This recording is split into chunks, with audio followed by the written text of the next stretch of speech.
complete, Paul. We actually moved the last service over this week, or today. They were supposed to move the last service over from the existing to the new, and then just restoration. And we did the paving already on that. So just some follow up stuff in the spring, and then it should be good to go. Any reporting on the, went as expected? This Yeah. is a good process. We probably will use this some more. Yeah, I think definitely it worked well. They did two different stretches, so they broke it up into two different poles.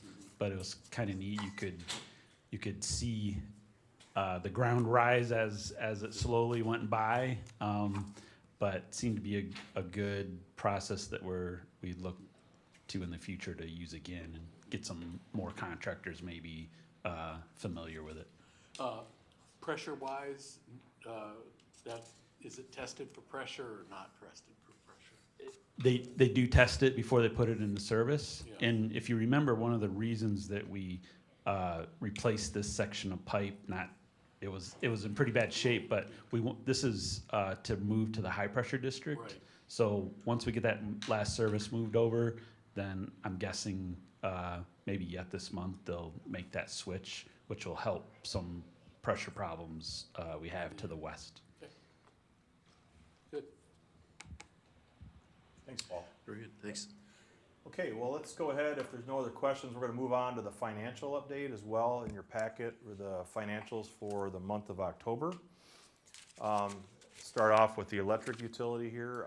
Just note continued really strong performance in the electric utility, supported both by, on the revenue side, the industrial sales and the wholesale sales. Remember that we had not planned on some of the auction results from MISO on the wholesale side. There was actually a little bit of a pullback on that. If you recall, there was an overstatement of some of that result that MISO had to correct, and that changed a little bit of the results.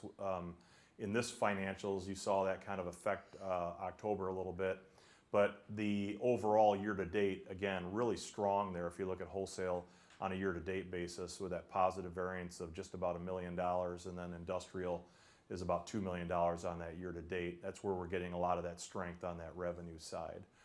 On the expenses, on a year-to-date, again, very, very strong performance, seeing about a $2.4 million favorable variance on the operating expense, even though October was slightly unfavorable, 3% unfavorable. October's numbers have to do both with some of the corrections that were made on that, where the revenue was placed on the wholesale revenue, and it was a reversal that occurred there. So that changed some things on the fuel and purchase power relationship, but also there were some timing issues associated with unit number 12's work, or Holland Energy Park work rather, including work on a thermocouple associated with a bearing on unit number 12. And that amounted to non-fuel and production and maintenance having a negative variance to budget in that particular month. And also you're seeing that on the year-to-date basis. But that should continue to evolve and change over the year. We're still feeling good over the year. The other thing that's led to a little bit of that variance on the year-to-date basis is the fact that it's taken us a little while, but we are now moved off from the sewer for the cooling tower blowdown. So if you've been by Holland Energy Park and have brave the temperatures a little bit and walk the trail system that's there, you can actually see the pond system and the waterfall system actually working there now, and so that's part of that direct discharge. So that shows up here, but you'd also see that as a reason for some of the positive variance that we've had on the industrial sales in the wastewater utility as well for the first 4 months. So also strong investment performance. You can see that showing up about $1 million positive variance on the investment income, year to date as well. So overall, that net income is coming in about $7.3 million positive variance there in electric. So again, very, very strong situation in the electric utility. We move down to broadband. Really good news here too, I think. If you look at the fiber internet service, for example, you can see that we had modified a little bit of our projections on the growth in that Holland City Fiber take, but we're actually for the month ahead of, have a positive variance there. And also on the year-to-date basis, you can see you're about 56,000 ahead on the year-to-date basis for the fiber internet service. And some other areas are changing and going down a little bit, and that's actually to be expected as well. You know, we've noted that some areas now have this fiber internet service available to them, so they might move from active Ethernet, you know, into that area. And so you would expect some of that to occur as well. But overall, you can see on a year-to-date basis, the broadband utility, you know, does have about a $50,000 positive variance on the revenue side. Expenses have a couple things that are occurring there. One of them, really the major factor, is the depreciation expense, and appears to be kind of the timing expectations of when some of the fiber hoods are being brought into service and starting the depreciation schedule versus what we might have had in the budget plan there. So again, nothing to be concerned about too much there. Again, all that is not a factor of higher than expected capital investment. Matter of fact, as you'll hear later today, a lot of that's coming in very much in alignment with what our expectations were, but more a matter of the timing in which that started to come into the expense category here. So that does yield a little bit of an unfavorable position for the net position for the year to date and for the month. But again, as our revenue continues to grow and some of those expenses are fixed, you know, we should continue to make up some ground on those as the year continues here. So any questions on broadband? If not, I know we're going to hear more on broadband in a little bit. Move into the water category. Water utility also is showing strength really across the board.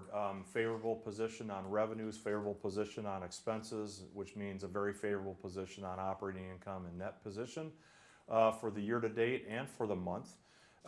And so just general first quarter strength as it relates to volume. Again, reminder that a good part of the summer was a very dry, hot summer, so that's still continuing to show here a little bit. October was also a warm month, and so, you know, saw a little bit of that carrying into, you know, that early part of the fall season. So for the month, we were about 8% favorable on that revenue piece, 6% year to date. And again, that takes already into consideration the fact that the budget planned for and contains the revenue enhancement that we built into the rate structure that's there. So that's going to really boost, you know, our operating performance for the utility.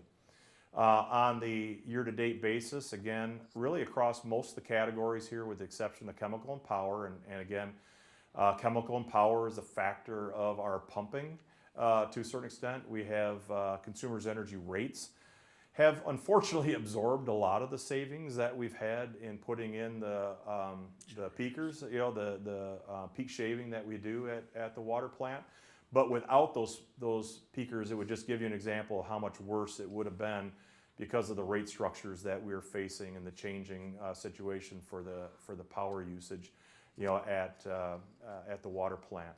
So again, it was a good move to put those in, and it actually provides both, you know, a cost mitigation, but also a reliability factor for the plant. You know, overall though, some of the positive variance on the year-to-date basis will catch up a little bit.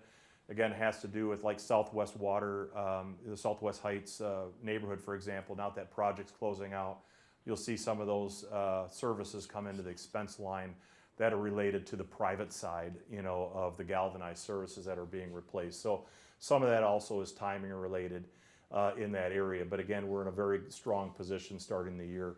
Operating income, you know, has that $740,000 roughly positive variance, and then year to date just under $1 million on the net position as well. So good situation going on in water. And then finally, the wastewater utility. Becky scrolls down to that. Thank you. Here again on a both revenue and expense picture, we're showing favorable variances, and that's again leading to a very strong position on operating income and net position. The favorable variances here, again, a lot of that is showing up in the industrial category, some of it in commercial as well. But the industrial category, I mentioned Holland Energy Park's continued use of the sewer while we were working to get the direct discharge off to the waterway. That is now in place, so we'll see that start to come down for the remainder of the year. The other one is a large customer that is continuing to be billed off from the water meter while the sewer meter remains unrepaired and unavailable yet at that customer premise. So we're working with the customer to try to get them to get that fixed, but right now, this is the best and most accurate information that we have to be able to bill on. So that's continuing there, and then other factors really on the expense side. Modest improvement in the treatment operations expense, but we've already really built in a lot of the sludge hauling improvements now. We're continuing to see great performance from the digester, but that already is sort of reflective in the numbers that we see. So not a major positive variance from budget because of that plan that we have.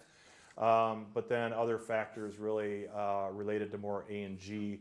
And you can see a little bit of a negative or unfavorable variance for the month, but still a very favorable position on the year-to-date basis. Other than that, those are pretty much the highlights. Again, looking at net position for wastewater, we're just over $1.1 million favorable year-to-date, which is a very strong way to start the year, given the fact that we were looking at actually a deficit budget through this point. So, any questions on the financials at all? They look great. Yes, good to see those, and thanks to Janessa and the team for putting those together. We're going to move on then, I think at this point, because we cannot take up other items underneath item 7. I think at this point probably makes sense to go ahead and move into the study session topic. And the first study session topic is the broadband utility issues discussion. And so we're pleased to have the team here. It's going to be, I think, a combination of people presenting this afternoon. But again, for those listening at home, this is maybe something that they don't normally see, because we've been handling these at our study session topics, which are not videoed usually. Tonight's is because we have a combined meeting of our regular meeting and study session. And probably good for those that are looking at home and maybe interested in how Holland City Fiber is doing. This is a continuation of a 4-month series handling each of our utility areas. We dealt with electric at our study session in November. We'll deal with water and wastewater in the new year, heading up to the budget presentation in March. And tonight, though, we're pleased to be able to hear on the status of the broadband utility. And I know, Pete, looks like you're going to start, so I'll turn it over to you. Yeah, thanks, Dave. And hi, board. Good to see you guys, and hello, people that are tuned in this evening or watching the recording. I appreciate your time, both for the entire board meeting and especially for the broadband services report out for the year. We have 3 sections on our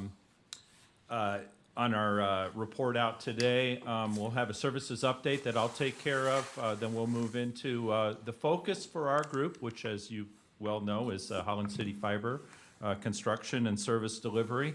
Bill will help us with that. And then to dive into the numbers, Ted will join us for the financial update. The broadband services team is now 13-ish strong. Here we are at the Parade of Lights, so we're very lucky to participate in that, had a great time. I say ish because we are partnered very closely with our customer services team, and they have 2 folks in our customer services group that focus on broadband concerns for our customers. So that engagement has worked out very well. The girls are actually in this picture here. Over the past year, we've had some interesting highlights in activity. As a reminder, the Holland City Fiber Passings Project had a tactical action last year. And as I'm sure you remember, tactical actions come out of strategic planning process here at the Board of Public Works. That is where we get down and do the work that we hope to accomplish out of our strategic plan. So in fiscal 25 that ended in July, the end of June, this year. We completed our first 6 fiber hoods and brought those up into service in the following month or so, and so that's been going really well. Broadband likes to do a little bit extra. We had a couple stretch goals as part of that tactical action, including doing a focused storm response plan and onboarding customer experience plan. So the time when we connect with our new subscribers is very important, that they have a good experience in that. PJ, I know you've been very fortunate to go through that process. And Paul, I know you're waiting. Yeah, I attended a startup at another house, but for So somebody you've who wasn't experienced in it, town- great. Yeah, did a good job. And, In FY26, which we are in right now, our tactical action is to continue that. The tactical action calls as the final metric or milestone for completion. Completion of all fiber hoods by June 30th of 2026. So that is our goal. We're working with our contractors to make that happen. Mother Nature is not helping at all this winter so far. So it's been a little stressful as the winter time underground operations get very difficult as the ground gets covered in snow and frozen. And much of our underground work has been completed. So that doesn't stop the project completely over the winter, but it does slow us down. But we're feeling good today on the June 30th completion of all passings construction and starting to provide service to all residents in the city of Holland that would like to take the service. The stretch goals for that include customer acquisition plan. So how do we engage with the community to help them see this opportunity that that fiber has that goes by their house? We're working closely on that, as well as a support plan. So as we've engaged with our residents, are we in a good position to support them when they have billing issues, when they have technical issues, and so on? So we're focusing on that. We're learning a lot already with the first fiber hoods that we have in place. And Bill, I believe you do dive into this a little bit in your section, so we'll go into that a bit more.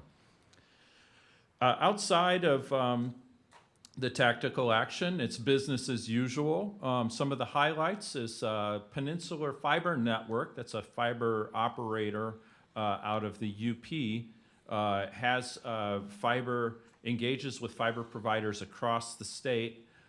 They were looking to access a cell tower in Allegan County, and so they came to us and said, hey, can you help us get there? We said, absolutely. So we're building a new cell tower connection. PFN holds a dark fiber lease with us, and as you may remember, dark fiber leases are a flexible tool that allows communications providers access to our entire network in an open access model. They can add fiber to new cell towers or new customers and buildings and so on, subtract that off through their dark fiber lease. It's been very successful for many years, and we're really thrilled to have PFN as a new partner to utilize our network and provide services to our community. Baker Lofts, Can you simplify that just a little bit? How did that help them, and why a Traverse City company is getting an Allegan County? Yeah, so PFN has, they have business that runs statewide, and they provide connectivity services to cellular providers. And so they're looking at ways to connect up to a cell tower in Allegan in this case. They could build fiber to that, or they could find a partner that already has fiber nearby and can provide that connectivity. Regional fiber providers such as PFN, our other great partners, US Signal, 123.net, utilize our network because the fiber is there and they can get right on it. This is the open access model, which we've talked about several times before, that we compare to like city streets. A package delivery company doesn't go and build their own roads. They use the roads that are available. Same thing with fiber. Does that simplify it, Paul? That's fine. Yeah. These are under a contract, though, for a time period. They can't abandon once they come in right away, right? Yes, our dark fiber lease is a development cost. So they're paying for any fiber we have to build. And then it's a cost of managing that fiber over time that they pay. So they enter into a dark fiber lease agreement. Those are usually 5+ years renewing. And so our risk in dark fiber leases is pretty minimal because our costs are the operational costs for that. That's different than our active Ethernet, and we can get into that some other time, I think. So we have a premise wiring agreement which allows us to develop connectivity to some of the older buildings in our town. A great example of that is Baker Lofts, and we've entered a premise wiring agreement with Baker Lofts that allows us to build fiber not just to the building, but to every unit inside that building. This is a great advantage for the facility itself because they don't have that heavy lift of investment of communications infrastructure. And it's a great advantage for us because we gain access to those customers. Now, if we didn't partner with Baker Lofts in a premise wiring agreement, the residents that live in this building would not be able to access Holland City Fiber. So we've done this in some other buildings in town. It's been a great success story. I think it's pretty unique to the nation. We don't see many agreements like this, and it's working pretty well. We will continue to look for opportunities to build into our historic or older buildings that have antique communications infrastructure in them, and use this as a tool to be able to help our community members modernize their homes or their multi-tenant buildings. From a multi-tenant standpoint, any low threshold number? I mean, 5, 10, 15, I don't know. We look at it a case-by-case basis. Rule of thumb, we try to get 25% of the property to actually say commit to sign up, so get orders from them. Then we will go and invest in the entire building, knowing that we'll actually, once we get in there, we'll actually pick up a bunch more customers. But as far as the business model, we build a cost recovery sheet behind this plan that says if we can get 25% of the people in that building to sign up, we'll be able to recover our costs for building that fiber out in the building. Okay, so yeah, I understand the 25%, but is there any low threshold number? Like if a person had an apartment complex with 12 units, does this fit within? Yeah, the agreement is a case-by-case basis. So yes, what is the cost to build it out? We have to calculate what would the cost. So a smaller building might cost less. What is the revenue opportunity on that building to recover the costs? And so we look at it on a case-by-case basis. But I would recommend any older building in town, if you are having a problem connecting up to Holland City Fiber because your building has this old infrastructure, give us a call. We have different ways to solve those issues, and we've done it a number of different ways. This is just one of them. Finally, on activity over the past year, we've been very excited to partner with Hope College. As our fiber hoods came online, we covered many of Hope College's properties that are off campus, and these are the cottages and some of their outlying facilities. We're providing fiber to all of those, which is, don't quote me, it's over 80 buildings. And so we partner with Hope College to provide regular broadband service to those. It's a really nice windfall for our project, and Hope College has been very happy with the service, so it's great. And are those billed on a total account basis? They're not billed individually? Correct, yes. So we bill those directly to Hope College, which is a benefit for us too. It's one customer. Yep. Yeah, administratively, that saves on, like, if it was a normal rental property and you had somebody, like, turning in their equipment, you know, at the end of their lease and somebody else having to check in, you know, so you have this in and out service. It's a lot easier with Hope College being the customer, because then that is just sort of a static thing that remains there, and you continue with the service to Yep. Hope. Yep. Over the past year, I wanted to give you an idea of some of the services that we have in the back end on how we operate this. From a regulatory standpoint, you've heard about regulatory issues that we have or concerns in our other utilities. We have them in broadband as well. Those are CALEA, which is the Communications Assistance for Law Enforcement Act. That is a law that says internet service providers need to build systems that allow law enforcement to be able to access that system to monitor traffic. So this is a lot like the wiretap laws of the old days. So there's laws that say that the federal government can come in and do wiretaps. This is a digital wiretap, so to speak. We have a responsibility to be able to allow them access into our systems to do that. The other regulatory concern we have is the Digital Millennium Copyright Act. This started way years ago from Napster, if you recall. Napster was a music sharing program that spawned ultimately the DMCA to protect people's assets.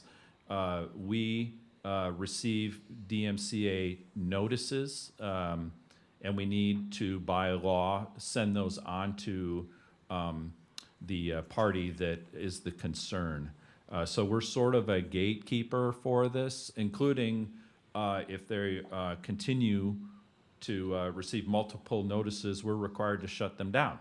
So we have a policy in place to do that. We have the tools that allows us to monitor it, and it's not a problem. Another component of going from 500 customers to over 3,000 customers is building a strong network that has the features that our customers need.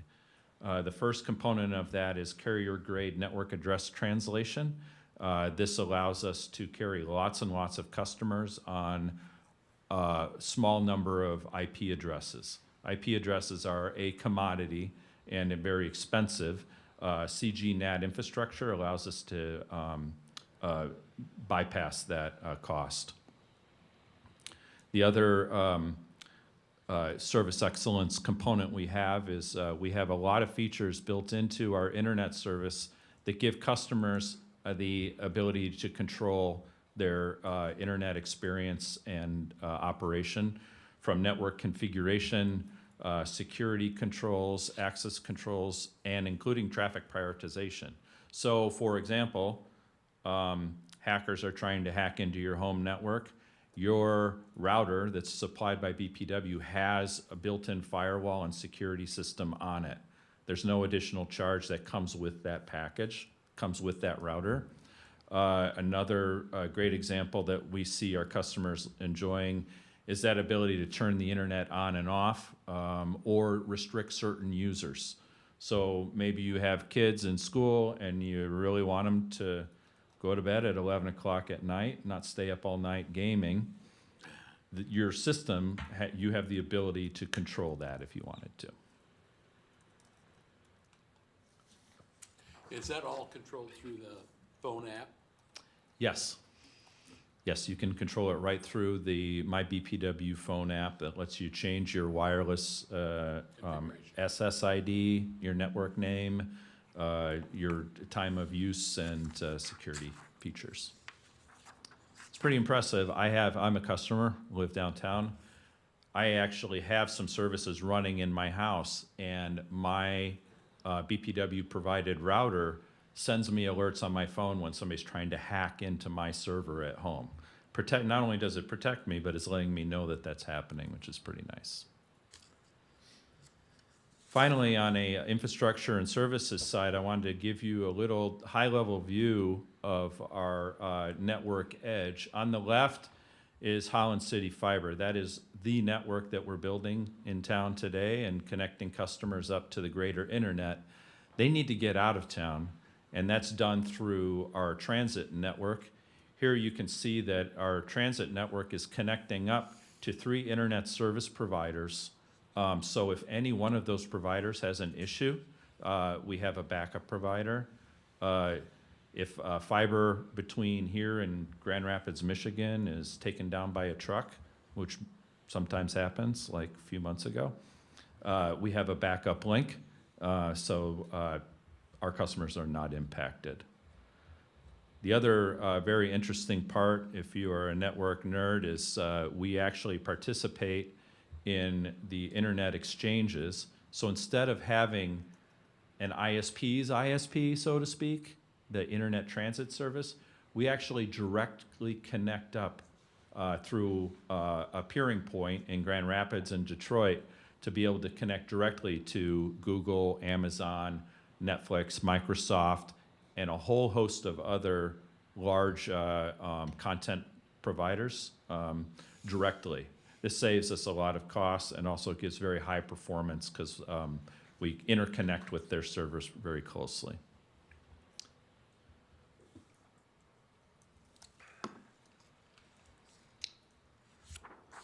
This is a little due diligence slide here. We have a key performance metric that we've shared with you over the past few years. So this is just the same chart that you would have seen last year. This shows utilization over time, maximum bandwidth as a ratio against number of subscribers. So as our subscribers rise up, and bandwidth utilization rise up, so too does the trend of our utilization go. And that's what you see here. The spike you see there in, is that January? Yeah, About January. 24, Yeah, that's when we really started to bring subscribers on. We started to add 220 subscribers a month. And you can see they started to gobble up the available bandwidth. The drop of that spike is when we increase the available bandwidth to get that ratio back in line. There, we try to shoot for a 2.3 to 1 ratio on oversubscription, which means for every megabit that we have available, we're trying to push 2.3 megabits of commitment to our customers through that. This allows us to control our costs on that upstream network I just showed you. And with our GPON infrastructure, there's a lot of technology that allows for an efficient oversubscription where customers just don't feel it. That is, they will feel it when you have that, you as a customer will feel an oversubscription during like prime time. You recall maybe some service provider you had in the past or have now, at 6 o'clock, all of a sudden things start to bog down because everybody's come home from work and they're firing up Netflix and everything. That is a high oversubscription ratio that produces a poor customer experience, and we don't want to go there. This is a newer KPI, which I think we'll probably be working on, Dave. And I know we've been talking about this a little bit. I think this measures our capacity and our utilization in a way that's a little more consistent or easier to read. This is capacity is the blue line showing higher is better. It is also an index against the number of services we have. So you can see here that in 2024, we started bringing customers on and our ratio capacity index shot up. We wanted to bring that back down. We think over time, this will start to give us that baseline that we need to know what to shoot for. So this really helps us with network growth and expenses associated with that. The utilization index looks at a 25th percentile usage. So how are people using it? And the lower is better on that one. A flat line is a good sign. That means that the system is sized appropriately for the customers that are using it. Spikes we want to stay away from. And now I can take a breath because my turn is done. Did you have any questions for me before I pass it on? Bill's going to dive into construction and carry on. Here you go, Bill. Thank you, Peter. Thanks.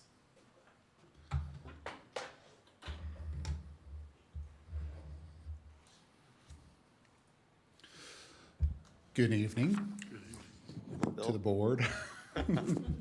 Great seeing you guys. Thank you so much for your time tonight.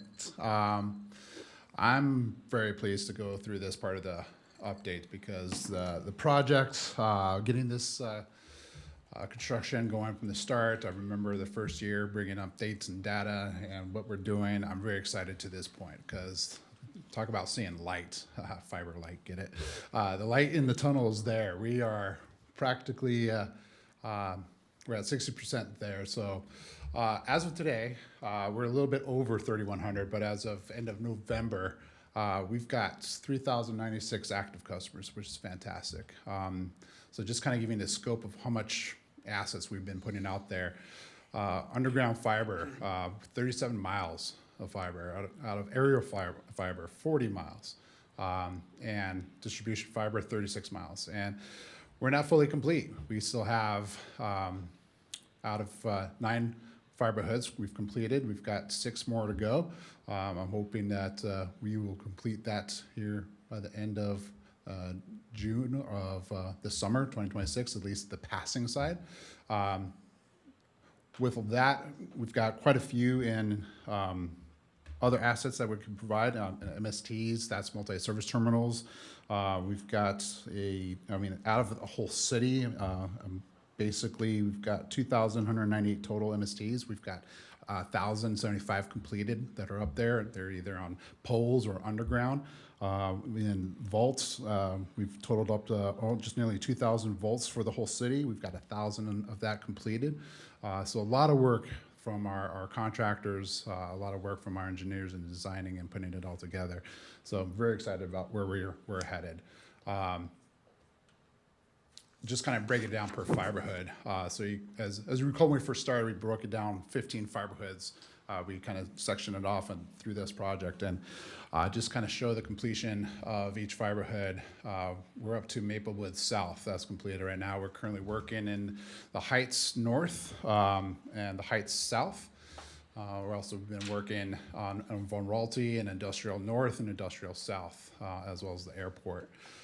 It's a big strategy right now that I have for our contractor EX2 is almost kind of doing like a blitz project in the sense. We're really pushing on getting completion in a lot of these zones, multiple zones at the same time, basically, since we're getting closer and closer. But as to kind of show you how much percentage-wise overall, 60% complete, that 40%, we're almost there. As we've gone through, the biggest part is passings done through these fiber hoods. Like I mentioned, we got to start activating our fulfillment service team. So 2 projects going at the same time. With that, our passings construction EX2, if you recall, our fulfillment team, basically after the passing's been complete, is ITG, who provides the fiber to the home construction side of the service. Our typical month we try to aim is 220 a month. That's what we committed to with them.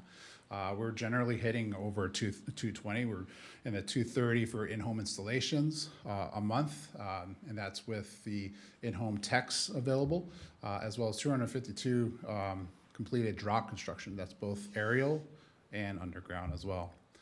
And the biggest thing when we first, as Pete mentioned earlier, as the customer experience, the tactical action was trying to like make sure that customer experience there. We wanted to see from the time you submit an application to the time it is installed and completed, what was that experience?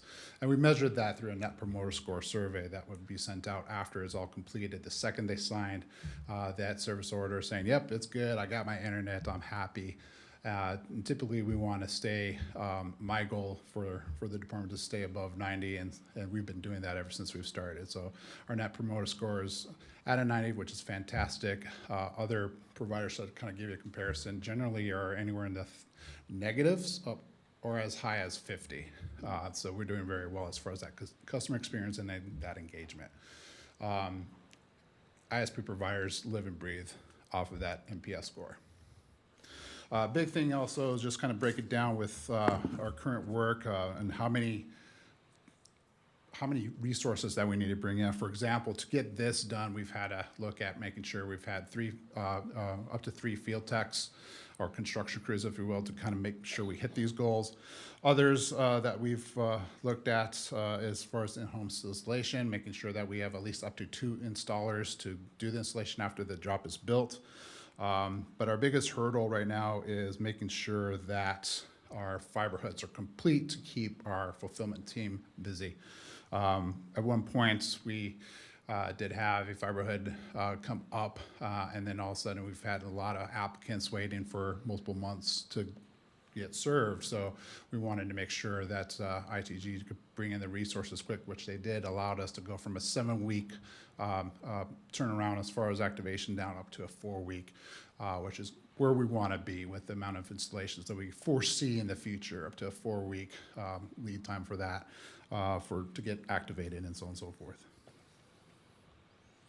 One of the other things that we started looking at doing too, as we start building up all these fiber hoods and they're active, we've experienced quite a few people, well, moving out, fortunately for good reasons, and then we get someone moving in.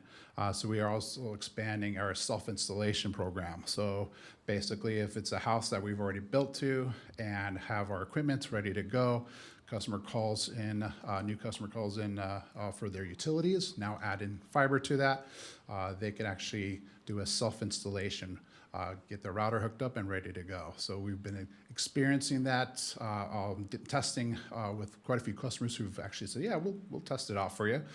So they have given us feedback as far as what's good, what we can improve on, especially as a self-install guide compared to what our competition looks like now, because that's convenience is the word for a lot of people, especially the younger generation. They don't want to call in half the time. They want to see people. They want it as convenient as possible. So being able to go into an apartment knowing that they could get a router and get going on it, that's one thing that will be going in hopefully after all this project's ready and done. But we're starting to do that now. We have a goal of per month to try to do 6 self-installs and get feedback, and that's been going really well. Now with that, basically one big question is like, well, how's our interest and how's our take rate, if you will.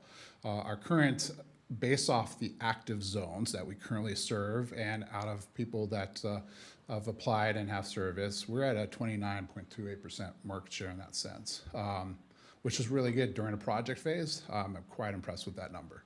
That means we were able to continue our project to close that out, but also be able to serve with that type of interest is actually impressed. And I say that because for a lot of people, usually they want to see the product, if you will, before they start investing in it. And it's really good to see, based off our interests, how people do believe in BPW and what we could do. They've dove right into it and are very excited to be a part of it. So that's one thing I want to kind of note on that. So right now, what you see here is our zones that have been active, which is in the yellow greenish side. And right now, the Heights North is in a accepting application phase, which will tell us how many people are going to be ready to go when it comes to springtime when we have this zone completed. I'll get them active. My hope is the second the snow is thawed and we could start doing some underground work as well as aerial work to get started. Just to kind of break it down per fiber hood, what does that mean as far as the active share?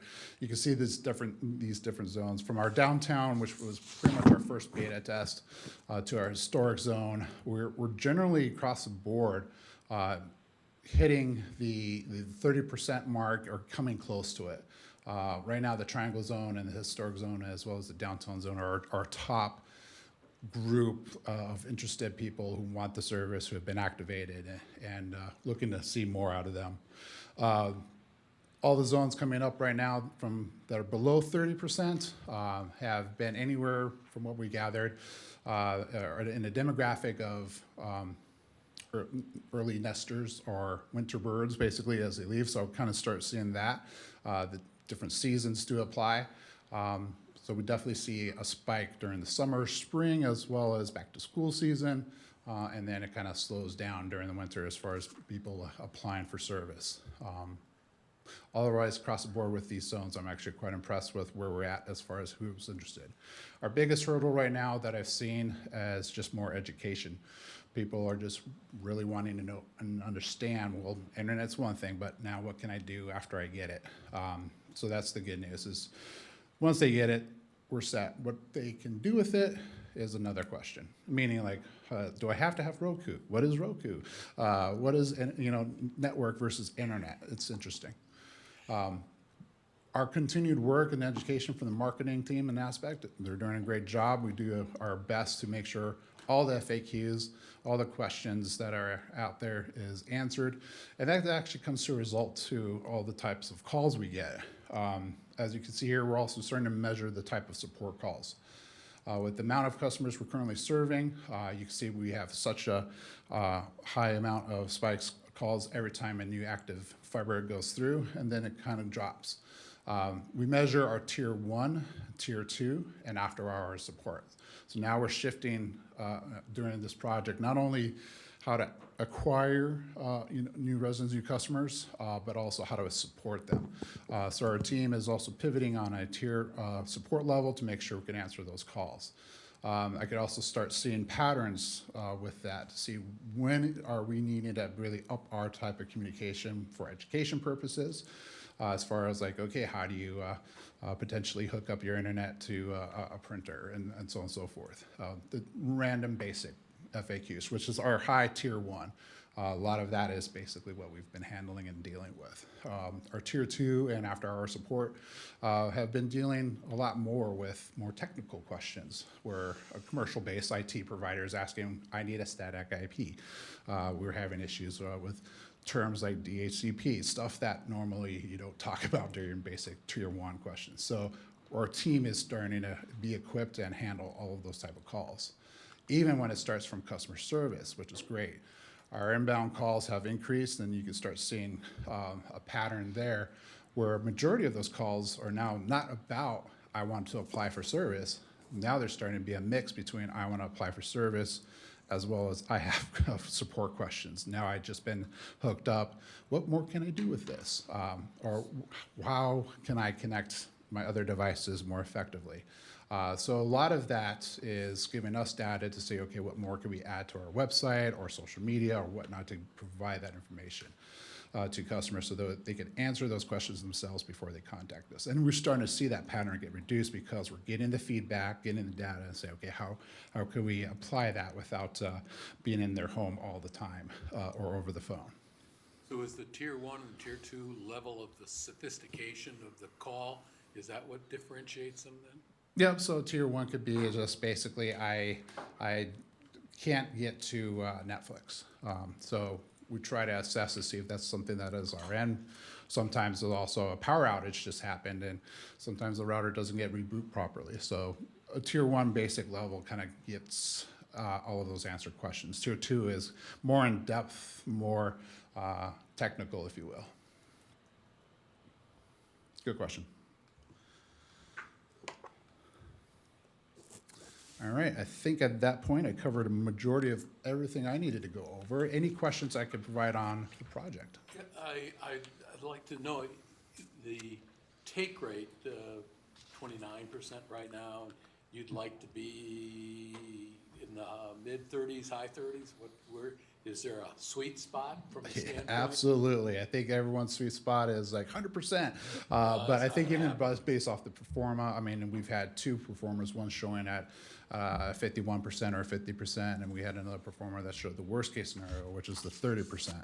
I definitely would like us to be within, after this project, our projections are showing that we'll be within the 40% year, like next year, 50% after a couple more years. So depending on how our strategies are going and applied, definitely makes a lot of effort there. But we're in the right direction out of the project, out of the gates. To be at a 30% is good. Most projects, when they go through, like if you look at Allegheny County's 123net and their work, I mean, their take rate's a little bit lower because of the amount of work that they still have to do, but we've got more in a less group, if you will. So our take rate's a little higher. Do we have any, could you call it marketing or whatever you want to call it, any knowledge of why we aren't higher in those that now have been established for a period of time? I mean, that already have people in their neighborhoods that are on it. Is there, are there anything we know about those reasons? Yeah, absolutely. So when we first opened up the first 6 fiber hoods, as Peter mentioned in the first TA, the data we collected then was actually really good. It was telling us, people were saying that we want to apply, but not just yet, because we want to see what our neighbor is doing, because they signed up for it. So there's that group who are just not sure, but they expressed interest, but not ready to go yet. So great, they're probably within the 50% who voted for it originally, but they're just, okay, I believe it, but I don't believe it type thing, right? Then there's another group who are just basically just not educated enough to what fiber is compared to broadband. How do I compare apples to apples to what I'm paying for now to what I should be getting with you guys? So once more education on the marketing strategy, we really kind of made sure it made it simple for people to look at their provider and their bill and say, cool, let's go to BPW and what we're offering, and they could connect the dots themselves without us telling them, sign up with us because we are the best. So it was more on the education side, as well as just the uncertainty of like, what is the broadband service going to look like? And once we got over that hump, now getting into the 9 out of the 15 fiber hoods, we're starting to see easier trend applications, less questions about the service. It's easier to understand what we're getting and what we're paying for. So now more or less it's just, when can I get it? That's the other part. Bill, if I could jump in on that as well, I would think that there is also a convenience factor. Some people aren't familiar with the world of streaming and content across internet versus I've got a channel lineup, I've got a set-top box, whatever it might be, right? There's that piece of it, I think. So there's that familiarity piece. I think the other piece is probably, yeah, I'm interested in doing that, but I really don't want to make the call to cancel my service. That's kind of challenging sometimes to get through a half-hour call with your incumbent provider. Maybe it's half hour, maybe it's longer. Right. To try to get off the phone with that. So there's a stickiness factor associated with that and prioritization. There's a number of things. And then I can't believe it's actually 2 gig. I thought that was a data cap, not a speed, right? So there's a lot of things that are sort of still kind of. Oh yeah, absolutely. There's a long list. I mean, from even like Rosa Park, that's something that you've got a lot of condos, a lot of HOAs, something you're probably familiar with in your zone. Not as much, more aerial, right? So there's the factor of like how much phone service do you have? Well, you don't have that. Okay, am I going to lose anything? So maybe I shouldn't leave, right? So there's a long list of different whys, but the majority are there. Let me add, it's just hard. It's hard to change internet service providers, just like it's hard to change mobile phone companies. The services from our competitors are designed to be sticky. For example, I have an email address with my current ISP. Not only changing providers is going to make it difficult to go through all that rigmarole, but then I have to change my internet, email address. That's, it's tough. So what we're doing to counter that is we've partnered with the library to do educational programs and also to participate in their tech support help desk that they have at the library, which is a fantastic resource. If you ever need help, tech help, you can go to the library and there's folks there that'll help you out, including us. And so I think that hardness is part of that. The other thing we're doing on that is we have a pretty strong marketing plan. We're opening the valve on our marketing plan slowly as we build out the entire city. Once the entire city is open, our ability to market to our entire population becomes much easier. Right now, we spend a lot of time in communications on construction and stuff. So I think it's hard. I think we will see that growth up towards 50% and beyond. It's really hard for us to know what that schedule looks like in the time frame. So I think your term sticky is very Yeah. important in this process Yes. because it really does affect it. And we need to do a little bit more, because I think there are opportunities on the educational side to do this that aren't being pursued right now. That's not us, that's everybody who's involved with it. But I think another thing that's happened is that the cell phone companies have jumped in with special programs. That's what I've heard primarily, is that they're getting $45 or so, or $50 for 2 lines and a 5 gig at their house. Now, the performance of that is what I don't think has been evaluated very well by the consumers. So we need to identify those spots, and I think you are doing that, so. Right, we need to and keep it's it up. about making sure, again, we're about choice. That's one thing that we're giving them. And once they get more understanding of what that choice looks like, you know, someone who is probably of senior age, and no offense to anyone, something like that cell phone provider might be a good choice. If they're coming now to be more competitive, awesome. I think we were a part of that. We did that, right? But as a family who has kids growing into high school or whatever education system, they're going to need more bandwidth, and they get more education on what that service is, and you know, we ultimately end up being a choice for them. Thank you. Thanks, Bill.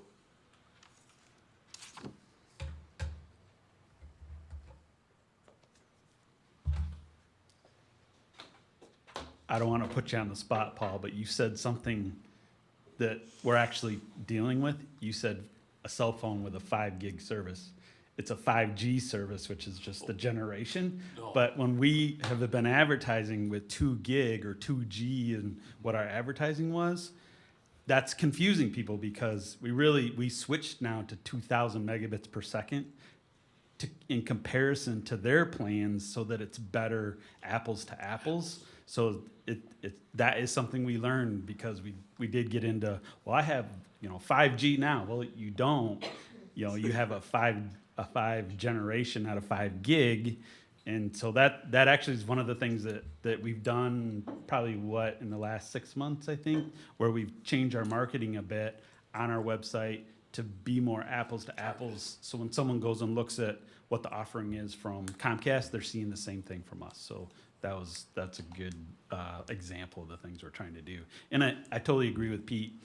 We're really focused on trying to get as many people as we can when a fiber is complete. So as the project goes on, once we're there, we can refocus on the past fiber hoods. And I would challenge Bill. He's doing so much project construction management now. He's going to have lots of time to go back and refocus on marketing at that point. So, and I'm going to get into some of your questions on take rate too here, Paul, a little bit in the pro forma. But just as a reminder on what the services are, I know you see this every month, but Holland City Fiber, again, a 2 gig service is really 2,000 megabytes per second, $45, which is the Great. lowest and fastest in the city as far as we know. You can get it. And symmetrical, up and down, correct. You can get a 10,000 megabit per service for $125 a month if you really are a gamer and want that extra bandwidth. Our old shared gig service, so this is mostly like Hudsonville, Zeeland area outside the city, is a gig service for $85 a month. And then our traditional active Ethernet services, where we work with partners, as well as dark fiber, and those are just kind of variable depending on the service that you get. And then add-ons for Holland City Fiber and shared gig is you can get a mesh extender. So if you have a big house, or you have areas of your house that aren't getting as much Wi-Fi as you would hoped, you can do that from us, or you can get your own. And then if you need an IP address or a fixed IP address, you can pay us $3 a month for that. And if you're a business or you want 24-hour service guaranteed, we'll come out in the middle of the night and help you if we need to. You don't want to wait. That's another $150 a month. So as I'll talk a little bit more about these on the pro forma, on some of the assumptions that we've made that maybe on the original pro forma, we're seeing actuals is a little different. So these pie charts were in your packet last year when we talked about this. It's interesting to look at October of 2024 on the left. We had, in 2024, we had total revenue from broadband of about 2.2 million, and you can see most of that was dark fiber, Active E, these traditional services. A little tiny bit of shared gig, that was our downtown service, Hudsonville. Fast forward to just a year, so I think we had 156 Holland City Fiber customers in October of last year, and now we have over 3,000. This is October, so just short of 3,000 in October. That big yellow piece that wasn't there before is now almost half the pie. So budget for this year, $3.6 million in total broadband revenue versus $2.2 million in 24. So that's the big difference there with Holland City Fiber. Dave just went over October financials, so we're around $129,000 in Holland City Fiber revenue as of November. Just as a preview, we were in total a little bit higher than that with all the services put together there. So, you know, close to $160,000, $155,000 in total revenue for Holland City Fiber versus the 128 or 129 in October. So still seeing good growth, a couple hundred customers a month. And then just some in the pro forma that we presented a number of times as we were kicking this project off, I just wanted to, we keep updating that to get a better sense of putting in actuals and putting in budget to see where to get a better forecast, which is not as rosy as it was before, and I'll talk about a number of those things, but still very, very good. So some of the things from last year is actuals are in there from 25, and we have 26 budget numbers in there. So fiscal 27 and forward, anything we knew for sure, we use that. I use that number, but otherwise it's a forecast number in the pro forma. This is that third bullet. This is the big one. We had used kind of our average customer revenue from our downtown project to forecast a little bit about this, about who was taking what service, an enhanced service or a regular non-enhanced service, I guess. That was closer to $72. More people are taking the $45 a month. You know, it's 2,000 megabits per second. It's a great service for very cheap. So we're down to a little under $50. Last year we were at $52.21, but we had a lot fewer customers last year too. So that, you know, $20 drop per customer is just more of a challenge when we look long term from a take rate perspective. Capitalized labor, so we're capitalizing labor on both the projects, the passings and the drop construction project. In 27, half of that goes away, so we're only gonna capitalize the outside portion of the drop, and we're gonna expense the inside portion, so that's the labor as well. And then our cash flow drop, you'll see we're gonna start paying back an electric loan. So we borrowed, the forecast is we're gonna borrow about $7.6 million from electric for the first 3+ years of drop construction, just because of the intensity of it. Starting in 28, we can cash flow that and we can start paying back the loan, so you'll kind of see the effects of that. And then today's point, a little bit earlier, he talked about, we've kind of forecast this Active E dark fiber lease revenue reduction of 3% a year.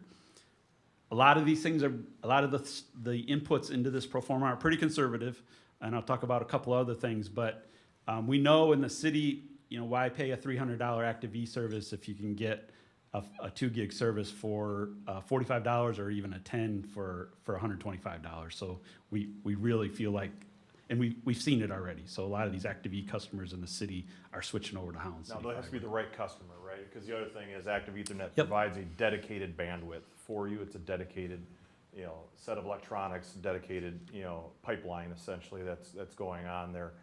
So, but there's several customers where we didn't have a shared gig offering or a fiber internet offering in the past with the GPON system. some of those customers that were on active Ethernet didn't need to really have that kind of level of service. So they will be the ones that you're more likely Yeah, to see. and our partner ISPs also offer some other business services that they might be taking that they don't have an interest in losing, so that might also keep them in that service versus Holland City Fiber, so. Drop construction, I know Bill talked a little bit about this in the previous, just from a cost perspective. In the pro forma originally, we were using $1,200 per drop. We figured on an average cost per drop. Some of that was based on CTC's work. I've lowered that to $1,100 in the pro forma, and we're actually seeing closer to $1,000 actually right now. I've kept it 1,100. Underground drops cost a little bit more. We've got more underground drops to do in the second part of the project, so that is kind of a reason for doing that. But we're doing pretty well. You can see in October under $1,000 per drop constructed. Back to our premises wiring agreement. So Baker Lofts, we can get. Was there over 100 customers there, Bill, in Baker Lofts? So we can get 100 customers at maybe half the cost, less than $500 per customer, I think, in that building because the density's so high. So that's really affordable to do versus passing 100 houses and paying $1,000 bucks. So that's why we do that. So what's the result of a lot of these changes and assumptions and actuals? You can see net income is the blue on the left, and our cash flow, annual cash flow from operations, is on the right. So we're peaking at about $2 million in cash flow. This is prior to paying back the loan.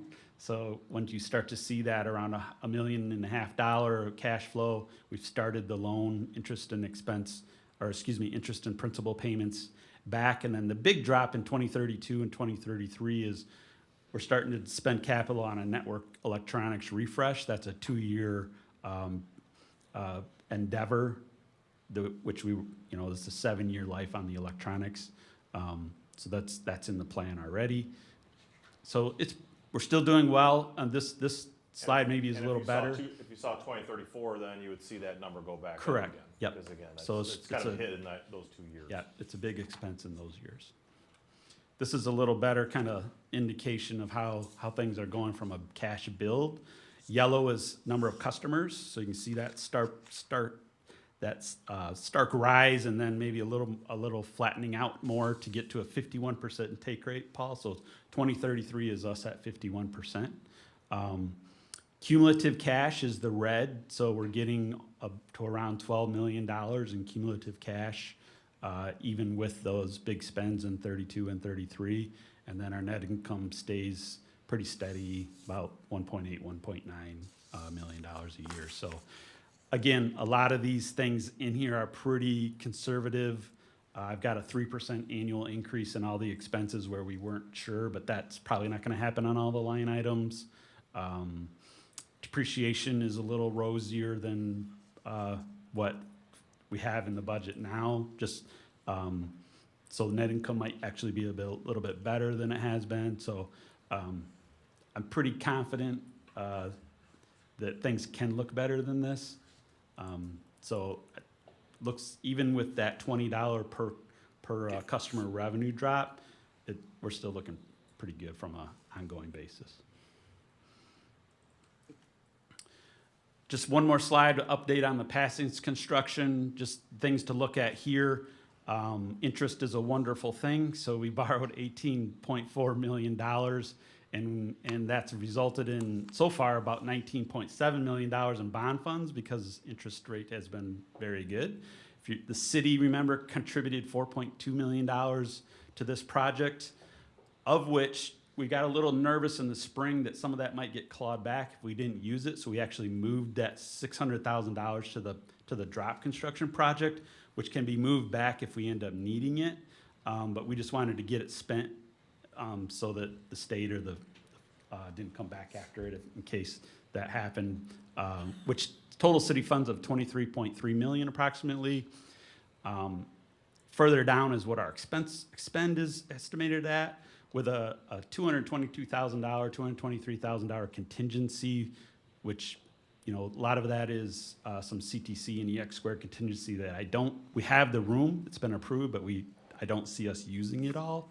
So that, even with that, we're around $30,000 and a little bit of excess right now, which we think will grow. So one thing we're looking at is from a timing perspective, we have some developments that are happening in the city, like Kensington Place Phase 2, which is down south along M40 or to the west of M40. You know, what's the timing on that so we could use some of these funds if we do have extra to build that out rather than having to use some of our own funds. So still in discussions on that part. That's it. I know it was a journey. Maybe we could discuss a little bit of this now and some later, but what you've reported to us is a pretty substantial mix change. It is. In terms of your pricing take between the 125 and the 45. In all your forecasting then, or what you've shown us the projections, that's based on That's based an on that adjusted 49. mix, so you've Yep. just worked it right in there. Correct. And it looks pretty favorable. Is it helpful to take a look at all of what, like compare your forecast now to what maybe you showed us a couple years ago?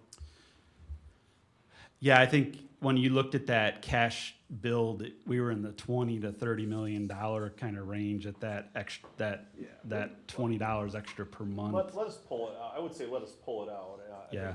and take a look at it. We tried to look at a number of different scenarios, and yeah, I don't want to. I did. And Yeah, I but I think it does honestly make- yeah. don't know what end Yeah. I would Well, serve I mean, by doing that. yeah, other I than think the just- one thing is that I would say, you know, we did start to look at like. Yeah, do you want me to talk about the 40? Yeah, the 40%. I don't know if you've got some of those numbers there. In my head. In your head, okay, 'cause we did talk about it.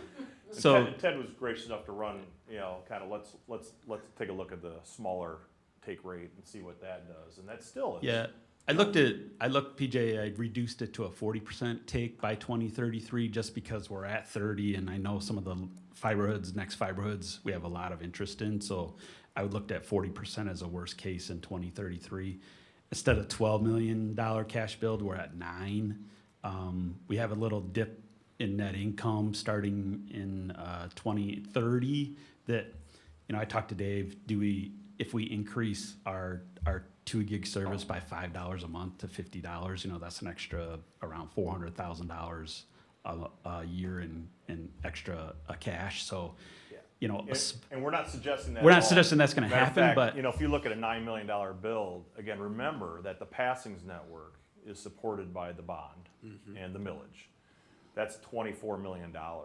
The rest of this infrastructure build out at 1,100 a drop. You know, if you talk about 7,000, you're talking about $7 to $9 million. Yeah, right so- there. so you would have 50 already built in 7 years as much cash as the original drop installation with all the electronics and everything that we did. So, and that's still, you know, preparing for the fact that you're going to refresh those electronics in year 7, and that's part of that spend that's already represented on that chart. So it's really looking healthy even at the 40% situation. But and that's a 10-year amortization on the electric loan, which is pretty quick. So, you know, that's Are there any possible technical factors that would make the mix change back?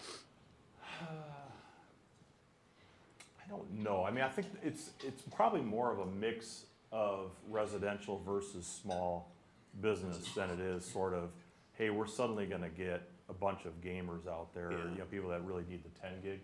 You're pretty, you know, you're supporting a lot of activities on a 2 gig. I'm not trying to undersell the 10 gig, you know, but I would say that, you know, it's probably not going to change that dramatic in terms of that. It would just be conjecture to talk about it now. But if you were to look at bandwidth utilization by the world over year to Oh, year, certainly. It's gonna they go up. grow. Yeah. And it continues to grow. And someday, we're building this network to last many, many years, which is why we offer a 10 gig service, but maybe not so many people take it.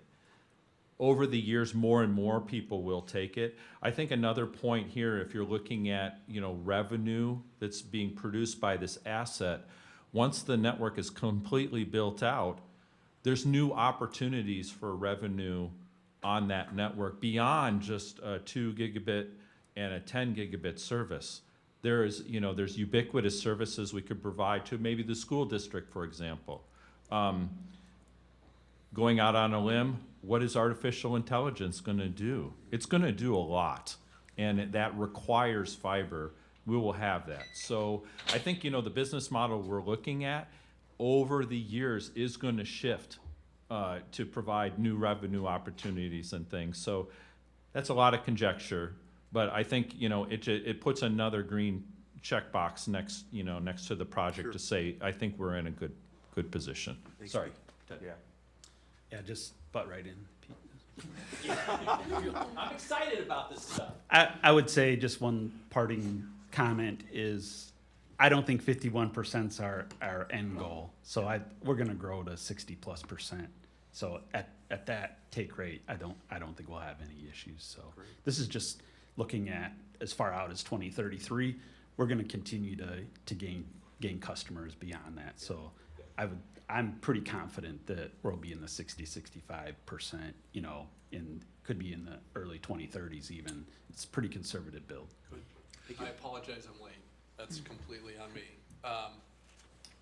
The one question as I look through the documents, is there any benchmarking between whether it's other municipalities or what the cost for fiber that we charge compared to some type of metric out there? Yeah, I mean, It seems affordable, but I don't wanna just rely on my gut. yeah. Oh, yeah, it's very affordable, absolutely, I would say, if you look at comparable services that are out there.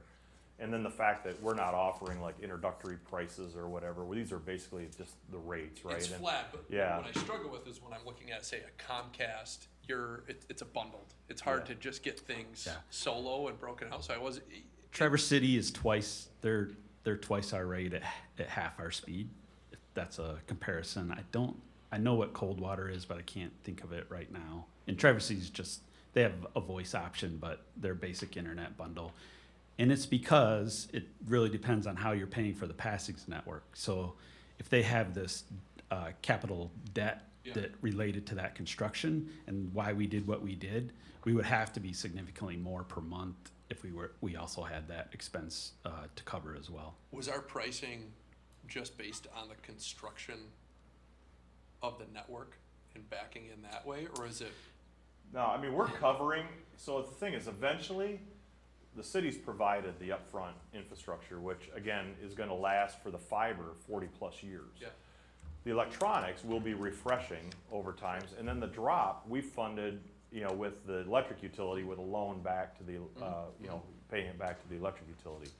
But at some point, after 40 years, the system will have to pay for the upgrade to fiber optic, throughout the network as well. I mean, unless there's another millage, something that gets passed to do that, right? I think this sets up, when you look at the cash growth, it's actually a sustainable model for that. Now, it also to fund that but now it also de-risks it significantly, because instead of like growing your customer base based upon, a loss leader essentially, where you're gonna have to figure out how you're gonna actually, absorb the upfront cost and the loan that you had to take out for it. We have this millage and the community investment on the upfront, which allows us to have a very aggressive rate structure for marketing it. And then you see the cash build, we actually are set up well for the actual replacement of it, at the time that is gonna happen, which is decades out, while we're still refreshing on a 7-year interval, Right. All the electronics. So I think I'm a little biased here, but I think this is a hugely successful model that many others haven't followed, and should consider, frankly, in terms of this community-wide investment. And I know a lot of that has to do with the legal framework too, in terms of which we're operating in, and whether or not certain things are able under different state constructs of that. But we had that opportunity, and it's so great, I think, that we took advantage of it because of what this shows, from not only the entry cost of what it takes to serve the customers, very low rate, but also just how the finances are setting up for the ability to service it over the long haul.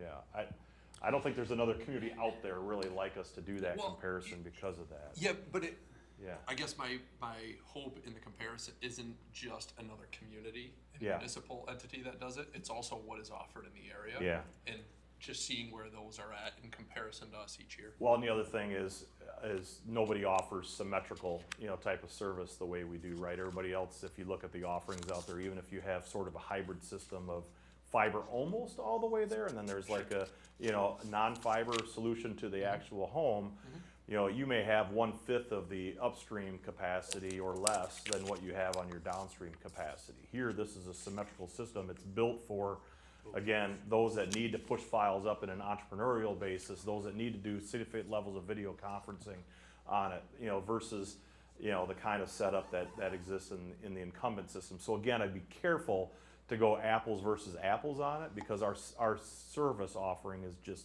that much different in terms of its capacity and capability than what also is out there.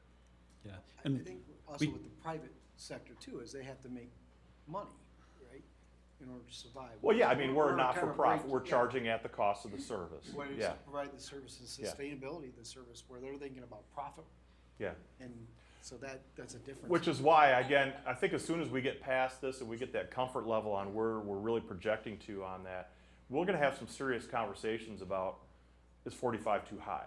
Can we actually come down a little bit and still reach a cash flow endpoint that is sustaining the capital investment as well as the replenishment of the infrastructure long term? I think that's probably more the question we're gonna have than do we gotta go up? Yeah. I fully agree, and my question isn't to pick at, hey, we should go up or we should go down. When I field the question out in the market of, oh, that seems really affordable, I don't have a great data point Yeah. to say, well, yeah, it's in comparison to 75 or 85. It's more a bit of that storyline that I think could be told a Yeah. little more. Yeah, That's all. thank you. And no, I think Yeah. that's a good go-to for us, not only for your purposes, but also, like you said, if you're getting that question out there, it's something that is on people's minds. Yeah, So and it could be, when you're trying to sell it to folks too, I'm saying you put everybody else's logo on there of what else they can go out and get and how much it is, but it's maybe a verbal selling point. Yeah, that 45 was developed with, in conjunction with the CTC study, but also here's all the things that go into the service from an expense standpoint.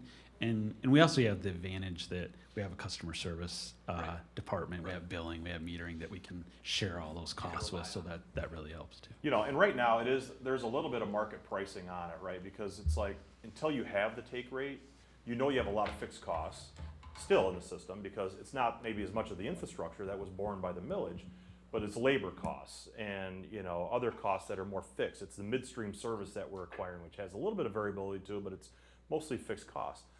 So we have a little bit of a market price in there, with the idea that we didn't want to shoot too low on it and then go, oh, we're going to jump it up next year. We're going to jump it up next year.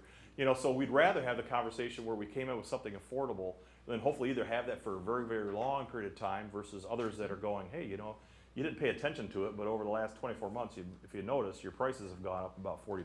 Right. Or maybe even like being able to go and very publicly lower it, over time. Yep. So. Just one thing, PJ asked about unknowns, and you guys responded very well and talked about some of the unknowns.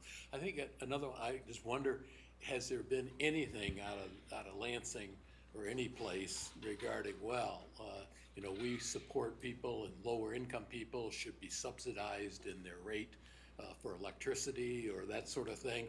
From a standpoint, would that be another threat against this? Well, I mean, I think hopefully if somebody's coming up with that, there's also like funding systems for that, because in the cases of where there's been an affordability issue, all of your utilities that have had this affordability issue have been related to regulated utilities, both at a local level and a state level, with the investor-owned utilities and municipals in the electric field. And in water, they've had discussion about water affordability bills, but again, those are municipal regulated utilities in the fact that their rate structures are very regulated.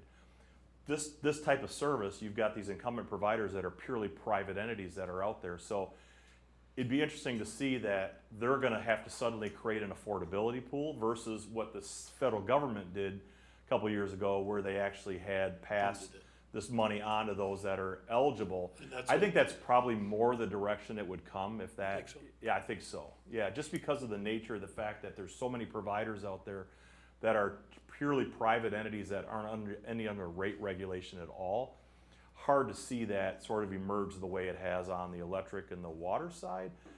Not to say that it's 100% going to happen that way, but it would be very surprising to me if it does. Yeah. Okay. Yeah. Thanks. Thank you. Thanks, guys. Thank you. Dave, If you we wanna can, yeah, we can pivot knock back. off the rest, no, or Yeah. knock off the rest of the study session? You think so? Yeah. Okay. Yeah. Yeah. You want to do that? And then All we'll right. go into the board meeting. All right. Andrew, you're gonna wait a little bit longer. It's all right. If you could hand me the clicker, I'll get through the policy review as well. Thank you so much. And then we'll pivot back to the regular agenda at that point. So thank you all again. We have just a few more policies to get through tonight, to get through the remainder of the delegation policies. Again, reminder that these are the policies that are setting constraints. And we were dealing with protection of assets last time. We had a couple of nested policies underneath there. The third one that's nested underneath there was more specific instruction in the protection of assets relating to our investments. And so in this particular policy, we're dealing with the objectives associated with the organization's investment strategy, balancing returns with security and cash flow requirements. And through this policy, the board set priorities around it: safety first, diversification, liquidity, meeting some of our needs for capital reinvestment, for example, and then finally return. And then there's also a delegation authority that's here. You hear on a quarterly basis the report on our investments and how they work, but that investment offer is Janessa as our finance director. So she's charged with operating within the policy to get your investment priorities met. And we're also, just a reminder that we're limited, just as the city is as well, to Public Act 20. There's a very set of investments that we can take advantage of, and then some that we're prohibited from. If it's not in that Public Act, then those are outside of the investment capability that we have, right? So the other thing that's in here is a concentration risk threshold, trying to make sure that we've got a diversification in there. And then finally, again, you've asked for at least an annual report. We do give you that quarterly report showing you where our assets are being invested and what the return is and how they're being prioritized. And then also, kind of the phasing of it so you can see where the liquidity is coming in for the ability to reuse it. We tend to hold all of our investments to maturity. Again, we have the opportunity of selling maturities early or selling investments early, but typically we hold those to maturity. Any questions on investment? Okay, so then we move into the corporate risk management area. And again, the expectation here is that we have, you're establishing the expectations for my position and our staff as it relates to corporate level risk management. Now, that's a big topic, right? Corporate risk management, anything that can affect the organization, give it the risk of whether it's reputational risk or regulation risk or asset, loss of assets. These all are things in here, and the expectation is that I shall not fail to maintain documentation associated with those. We do have a list of assets, or list of risks. It is protected by state law in terms of our risk management plan. We do not have to make that a FOIA document because there are a lot of things in there that if we revealed would sort of give the roadmap to people that necessarily like us and want to maybe do harm. So, but we are able to periodically review with the board in closed session some of those things. We have a scoring rubric to that where we're looking at the consequence in each of those areas and the probability of failure, and then the combination of those two things really drive to a heat map. And then, we have mitigation strategies associated with that. So the goal here is to make sure that we're consistently communicating and enforcing risk mitigation and management strategies associated with those risks. And also, very specifically in here, that we operate in compliance with one of the nested policies, which is the energy risk management policy. And that obviously is a big portion of our operating expense, especially in the electric utility. So there's a specific policy on energy risk management as well, which is the next topic. So energy risk management, we reviewed, I'm sorry, go ahead, Scott. Previous one, is that only the infrastructure we're talking about, or is it also all other risks? All other, it's all, Employee risk? Yep. Vehicle? yep, it's very comprehensive. Do we have an individual that runs or manages risk management independently for? We do not have, I would say it's an executive staff function to regularly review and update, the list of risks that we have. And it's also, I would say, there's a little bit of, not necessarily bottom up, but there is in a way, we ask our staff periodically to also, with the directors involved, to look at the particular categories of potential risk and make suggestions of things that could be, things that maybe people have on their radar that isn't thought about at the executive level even. I'm assuming it's going well, or is there something, maybe a need in the future for this board to consider? I think it's going very well, actually, yeah, because we are looking at it. I would say, I'm not trying to toot our own horn on here, but I would say there's a lot of organizations that don't have the formality associated with the regular review and update of that. And so, from that standpoint, can we anticipate every risk that's coming down the road? I mean, there's some stuff that's, changes every day, right? There's new things that come up, every day, but that's why we have to have a regular process of checking in on it and seeing if anything else is emerging, and then if it is, it becomes the heat map element that deserves some sort of mitigation, evaluation. Yeah. In the energy risk management area, there's a lot of things that we've done here. We've reviewed this policy and asked for updates periodically. I think the most recent update was to include some things related to environmental attributes to go in there. And then over time, we've also looked at incorporating into our hedge plan, I would call it more of a value-based hedging approach as well. So we regularly bring this to you.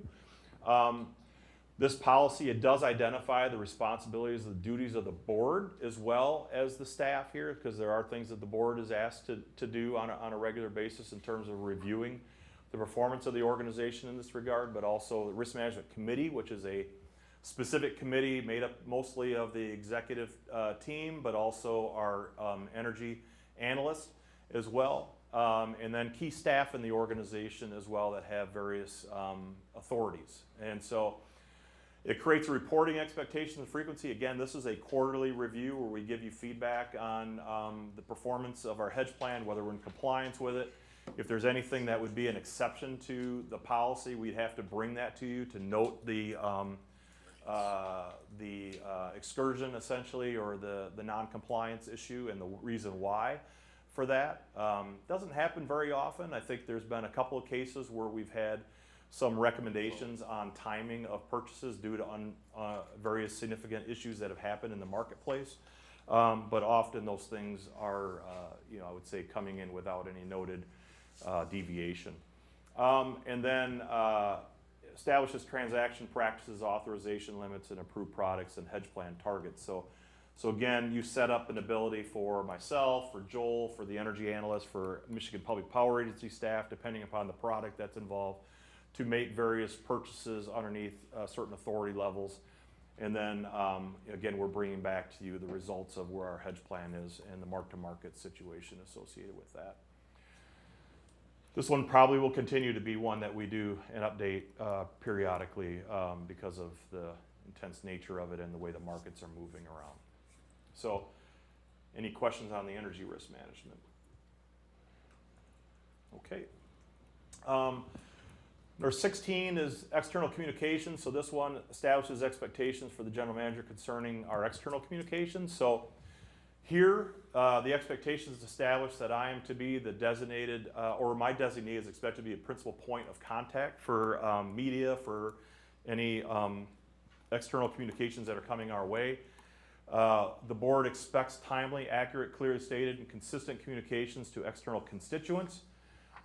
Protecting information designated as confidential. So if for example, there are certain things, customer information that we have that we work on protecting. If we have a pledge of confidentiality with counterparties, there are certain things that are called for here to be kept. So from that standpoint, when you look at those expectations, the general manager shall not fail to protect the information designated as confidential except as authorized by the board, or if it's compelled by legal or regulatory action. So in some cases, things are foiable. And then we have to make proper notifications to the counterparties or constituents whose information that we have. And again, we tend to make that very clear when we enter into any relationships with customers or contractors as well that we're dealing with, is that there may be some things by law that we were compelled to do. Release any information that's inconsistent with board policies or fail to adopt management policies to ensure the staff is aware of the responsibilities and limitations. And we do have a management policy dealing with communications to make sure that people understand their roles and responsibilities associated with that. Any questions on communication? Sorry to just jump ahead. Okay. And then customer interests. This one is setting the expectations for management's understanding of customer needs and interactions with customers. In this particular policy, the limitations now, what the general shall not do, shall not allow management, the board, to be uninformed about the general customer satisfaction levels as well as emerging needs relevant to our mission. So obviously our annual, we're committed to annually doing customer satisfaction surveys. Biannually, we alternate between that, or I should say every other year we're doing either the Frost Institute or we're doing Great Blue Research now. Great Blue Research gives us the ability to do more of a benchmarking across the country, different utility types and sizes. Frost allows us to more target questions that are related to initiatives that we have going on so that we can understand the potential success of those things, as well as still asking relevant questions that give you a sense of the Net Promoter Score and the overall satisfaction level. Shall not have failed to appropriately engage customers in meetings, seminars, work sessions, and other events. And so, things like our Breakfast with Barry, our key accounts meetings that we have, a number of ways that we try to bring customers' interest to the table. A lot of it's focused on our large customers, I would say, but again, these meetings that you're having as well are open to the public and available for anybody to come in, and they have periodically, although fairly, And then again, our customer service area is always available and open to people to come in with concerns and issues as well. Should not fail to provide within budget limits a means to hold meetings and conduct other forms of communications. And so again, if you look at we have a various communications calendar that goes out to make sure that customers are informed through bill stuffers and other means. But then we also, again, have the meetings that I mentioned with the key accounts and the Breakfast with Barry. So I think good ways that we're doing that. Here again, fail to protect customer information, more specifically kind of in alignment with the previous policy on communication. And then finally, fail to establish a clear understanding regarding terms of service. Well, one of those things is actually annually we do update our terms of service document, one of those items on the agenda today. And that really forms the basis of our policy relationship with our customer. And so through that, we really do a lot of that establishment. And then finally, I think this is fine. No, there's one more, sorry, after this.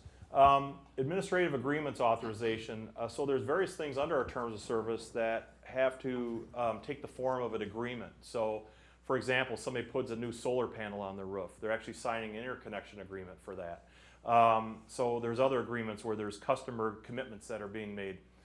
You have through this policy, and it aligns with the ordinance 2-41 that the city has as well, have given the general manager or his designee the ability to execute various administrative agreements, provided that I shall not fail to align these agreements with the terms of service document, and having the form of these agreements periodically approved as to form by the city attorney's office so that it's staying current. And then fail to ensure that any significant deviations, so if a customer doesn't want to sign something that's associated with those approved as to form documents, or we have to go a different route, that's when I would bring it back to you for consideration before we do that. An example of that would be LG development agreement, right?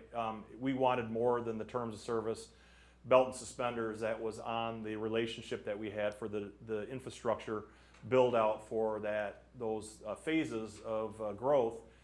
So development agreement did come back to the board because that was a more robust thing than contained within the terms of service document. And then this is, I think, the final one here, the general manager health and safety roles. And so again, very similar here, establishing the expectations therein. General manager will ensure that development, adoption, and implementation of BPW's safety and health program occurs. Promote the effective, safe culture through responsibility, trust, and mutual respect for all personnel. And then ensure that the legal requirements related to health and safety are complied with throughout the BPW, right? So very clearly identifying that, again, this goes back to our regulatory commitments underneath our critical issue areas, that we're in compliance with all things, but that we have this culture of trust. That's where we really understand the leading indicators and whether or not we're having incidents occur that are without injury. And those are where we want to really address the reasons why before they become things that lead to injuries, right? So it only if you have an atmosphere of trust and mutual respect do you get that sort of feedback happening. And so those are things that we definitely want to have in our program. So we have gotten through a fairly lengthy list of delegation policies. Again, they formed the quadrant that was related to limitations on the general manager's authority. We can come back and we will. I think there were a couple of them that were in here that we would recommend a couple of changes to. One of those had to do with alternative fuel and vehicle and equipment policy, which is we're having a report on in the consent agenda tonight as well. But there's a couple others in here that may have some very subtle red lines. Again, I think we'll get through the entire list of things, and then our approach as staff here would be to recommend that we just sort of come back and revisit those ones where there were a couple of suggestions. And then Paul, I know you had a couple as well on some of the earlier policies and the governance areas. So we'll come back and make sure that we're hitting those. Last, so if again, you go back to those quadrants that we looked at, the last quadrant is associated with results. And results really define the expectations that the board has for the impact that the organization should have on the constituents we serve, whether those are community, customer, or other entities that we interact with.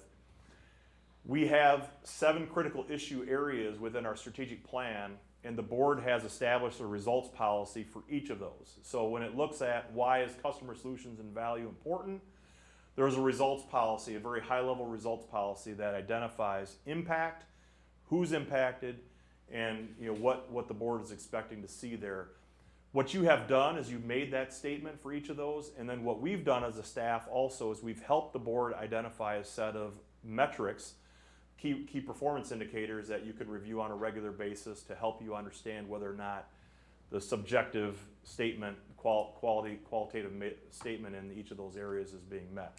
So next time, just a preview, that's where we're going to go next, is just to refresh our memory of those things, and then that will conclude the set of policies that we have throughout the entirety of the policy governance model at the BPW. So looking ahead to next time, look at the areas in the SharePoint site where those are at, and just a refresher of those things. Again, we're going to briefly cover the KPIs that are associated with each of those, not to get into details of them, but just make sure you understand categorically what we're looking at there.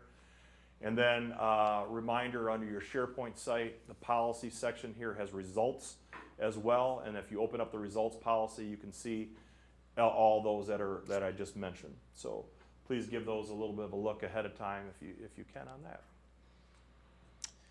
That's it. Thank you, Dave. Thank you. Should we call a board meeting? Let's do that. Okay, can Yeah. we have a motion on the agenda, please? I would like to accept the agenda as it's been presented. Motion by Lily, support by Lynn. Any further discussion? No. All in favor? Aye. Opposed? We have an agenda. At this time, we'll open our meeting to communications from the audience. We give members of the audience a chance to communicate with the board, requesting you state your name and address for the record and adhere to a 5-minute speaking limit. Any communications from the audience today? Hearing none, we'll close communications from the audience. Turn it over to our general manager to go through the consent agenda. Okay, thank you. We've got 7 items on the consent agenda this afternoon. First item A, is to approve the minutes of the November 10 regular meeting and the November 24 study session. Item B, to approve the update to the broadband terms of service. Item C, to approve the annual update to our non-rate fees and charges schedule. Item D, to approve a contract with McAllen Roofing for $225,900 plus a 20% contract contingency, pending approval is to form by the city attorney for the replacement of the roof at 49 West 3rd Street. Item E is to approve a purchase order with Stewart C. Irby Company for the provision of one high-voltage circuit switcher in the amount of $106,259 with a 10% contingency. Item F is to accept for information in accordance with the delegation policy D14-2, the Holland BPW's Alternative Fuel Vehicle and Equipment Annual Report for fiscal year 2025. And item G is to declare a surplus the list of transformers attached to the report. Move that we accept the consent agenda as it's been presented. Is there any further discussion, I guess? Well, it might have that second. Support. Okay, motion by Lily, support by Lynn. Any further discussion now? All in favor? Aye. Opposed? The consent agenda items are approved. All right, and since we've been through items 5 and 6, more under the study session format here, we can move on to item 7, which is a regular agenda item. Tonight, regular agenda item we have is just one, and it was previewed to you last time, and Andrew's been patiently waiting for this. A little bit later this month, we're going to be filing at the state an energy optimization plan. I'm going to give him the clicker so he can walk through what it is that we're actually being presenting. And this is an important topic to cover in regular session because it is important that our customers and community do see that so that they also know that there's a plan resting at the Public Service Commission in case they want to weigh in themselves on it. So, Andrew? Yeah, that's correct. Glad to take us home tonight. So we've got what is called a plan here on this first slide, and actually this is the full plan. Usually when you hear that word, you think of a bigger document, and there was another one attached in the packet, and that was just the descriptions of the programs. That's actually not what's required by the state to have. This is really the thing they're looking for. So this is a 4-year plan. We previewed this last month in the study session. So again, it's really just looking at the cost effectiveness of your programs that are now required by the state, that 1.5% EWR savings goal. Are you hitting that? So at each one of the bottom goal, at the bottom of each year, is represented in kilowatt hours. That's the 1.5%, essentially the target for each year. We've got to hit that every year, and then overall we've got to have this cost effectiveness score at the bottom of the USRCT column, which is the utility cost test, essentially. And again, anything over 1.0 is a good result. That's you're getting more benefit than what you're paying for to have these programs. So this is the plan. I just want to have a couple quick slides here to dive into the specifics behind this and some of the things that we've talked about, or at least a little bit of preview in the past. One of the big ones is the low income requirement of these plans now, and that all utilities must spend 25% of their total budget on income qualified residential programs by the year 2029. So that 4th year of the plan. There's no cost effectiveness score required for those low income programs. You just have to spend the dollars. So our proposed plan to meet the letter of the law, at least in part, is to be increasing over time up till 2029. However, we do not hit the 25% threshold. We hit 16%, and I will go into a little bit of why in a second here. So just for some comparison of some of our IOU colleagues, consumers and DTE both have residential sales almost 40% of their total sales to residential customers, while we have 16%. Their revenues similarly are roughly 50% of their total revenues, while ours are 20%, which means that their EWR budgets as a share of their residential EWR budget as a share of their total budget is similar to their residential sales, likewise with us. But as you see, this is 2029. So in order to have our total residential budget be at 16%, that would be well below the 25% required of the law. So 30% or greater is a way of indicating that we have to get that 25% of our budget for low income alone. If we hit that on the nose, we'd have no money left over for any market rate residential programs whatsoever. So we'd have to go a little bit higher than that, hence the 30+%. So as you can see, definitely outspending our share versus the IOUs on that regard. Another way of looking at it is the EWR budget as a share of their revenue. So again, as proposed in 2029, we're spending 13.2% of our EWR budget, our residential revenue, which is comparable to the IOUs. But if we were going to have to go to that full 25% of our budget for low-income programs, theoretically, we could be just kind of stealing money from our other programs to put in. So we wouldn't necessarily have to make the budget higher, but if we were going to do 25% for low income, it would be significantly higher, 50% higher than the IOUs to meet that target. So it doesn't look like a big number is 3.3%, but again, that's overspending our share of funds on low income customers relative to the IOUs, which We think this is an area, just to put, maybe Yeah. be even more frank about it, this is an area of a law that tried to do a one-size-fits-all, where it's not all one size. You know, the BPW service territory makeup is much different than an investor-owned utility. I don't think that was really taken into consideration. So if we can create a program that is kind of mirroring, sort of, or maybe even outspending, as Andrew said, the IOUs, but not to a point where, you know, we're trying to, you know, create a spend just for the sake of spending money, but really create something that has impact and still does a good job. This is what we're going to propose to do, and then we'll have the conversations if they come up with any party that takes exception to it. We think that we've got, you know, a very valid, you know, story behind it, and so this is why we mentioned it during the study session as well. This is what we're proposing to file.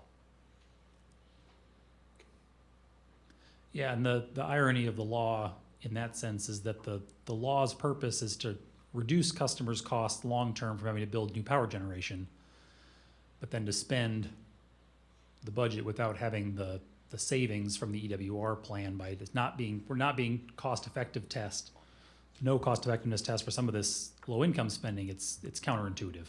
So to drive that point home, if you look at the plan as a whole, basically the cost per kilowatt hour we save is roughly 15 cents. You might have 10 cents in your head somewhere because that's when historically we've been able to save or pay per kilowatt hour saved. That's when we still had a lot of things like LED light bulbs that were much cheaper and still very effective at hitting that savings amount.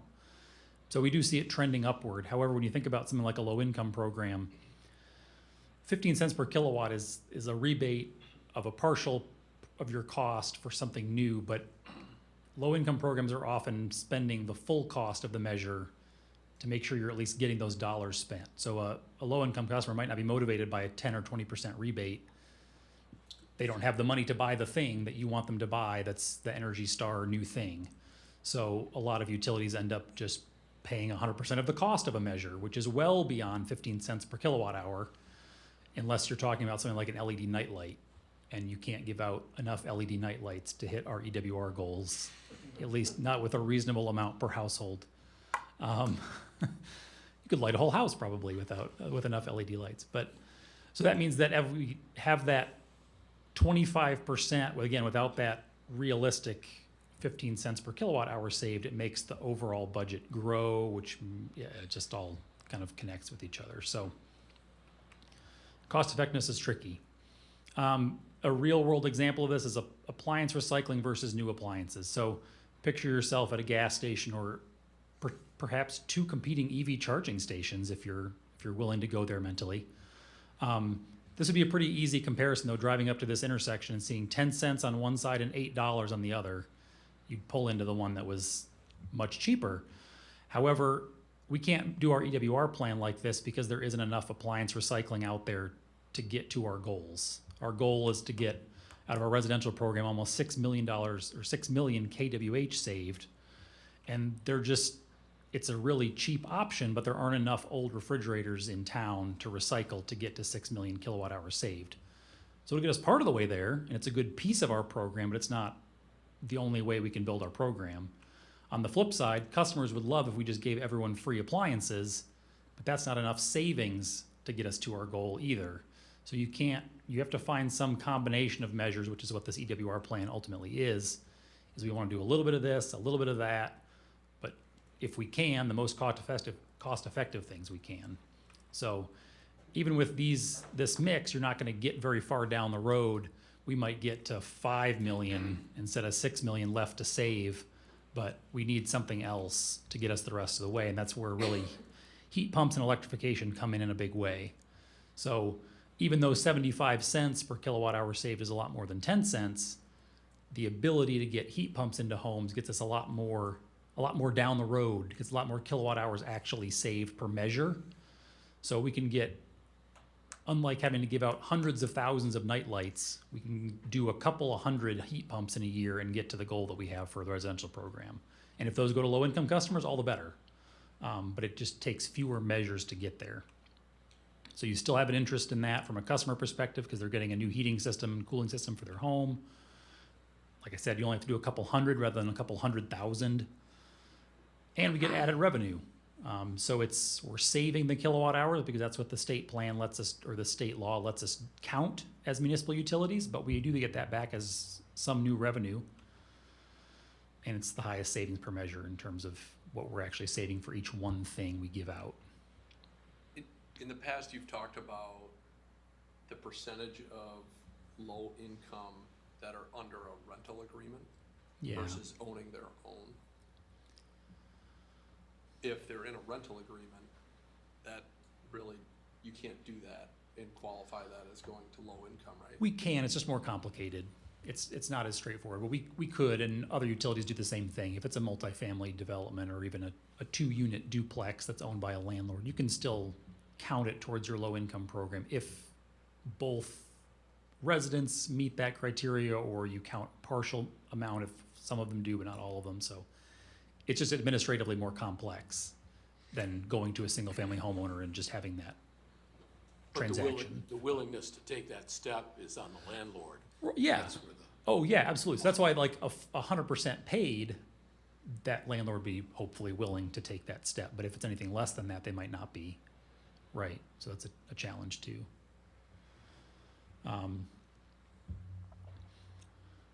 So by 2029, we're expecting these electrification measures like heat pumps primarily to be about 75% of our savings. Again, always in quotes because it's your load's going up, not down like EWR measures, but it's a net savings versus the gas BTUs. So that's why it's a savings in the EWR law. And so like I said, only a couple hundred heat pumps could really get us pretty far down the road. And with that added load, they're also giving us significant new revenue. So the last two bullets here, if we were seeing that level of heat pump adoption per year, we'd see something around $100,000 in net revenue. Even though the cost would be more than that, that's still the basis of our rebate amounts for heat pumps is based on the kind of the line extension policy for residential customers, which is that kind of 7-year time frame, hence the kind of 500 to 700,000 versus the 100.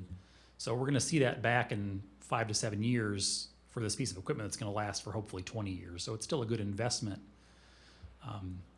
And again, more benefit than cost to us, even when we're spending essentially the full amount for a heat pump for a low-income customer, but we just have to be able to then go out and find those customers and make that case that this is not this isn't a scam. So it's still a lot of work to do to even give away things for free, but we think we can do it. So that's all I've got. Any questions on the EWR plan? If you were to pursue that, is that next year or? It will be starting 2 weeks from now as our official plan year commences. So. I'm hesitant to ask this. So if you put something like that in, for somebody that qualifies, and then they move, and the person who moves in wouldn't qualify, does that matter? There's no look back that I'm aware of in the law. Yep. Let them rip. What? Can you bank them? I don't think so. I think it's reportable in that year, that first. It's first that measure. first year savings. First year and savings, so I think it just used that way, yeah. Yeah, theoretically, even for any measure, someone could come in and actually take it out, but it's a first year savings is the way the state.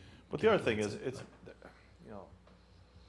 I want to say this the right way. I mean, compliance, has ebb and flows to it. as well. I guess if you look back over our previous years, I mean, we would have some years of very strong performance in terms of uptake on the program and have budget dollars available. Some years were not as good. And so again, you know, if you run into a year where it's like, oh, they didn't make it or something happened in that particular year, and so you fall short of the 1.5% on the overall number, it's not immediately a problem. You have to, you know, show that your plan is, you know, over the time frame you're going to be making this up. And that's why, again, I think these are longer range plans that we file as well. I mean, you're going to have some of that ebb and flow in there. So I don't think the banking is so important, you know, from that standpoint, like it is more on the renewable energy where you have pretty strict kind of compliance obligations by year. Yeah, you can do some percent of rollover if you were to exceed that 1.5, but it's Yeah. gonna be a challenge to get that high. Yeah, Scott. Where does the income qualification start? Maybe I missed it, maybe you said it. What's low income? And then the second part of that, is there any discounts for anyone over that income qualification level? Are you providing? That's Oh, yeah. There's, Maybe I didn't catch it. normal so- incentive. yeah. Yeah, so the 80% of area median income is kind of the cutoff for what constitutes low income, Okay. which lines up with a lot of other programs that are available out there right now. And then, yes, there are what we kind of guess call market rate rebates for all customers regardless of income level, that for things like heat pumps are still very lucrative, but not 100% of your cost, for sure. So,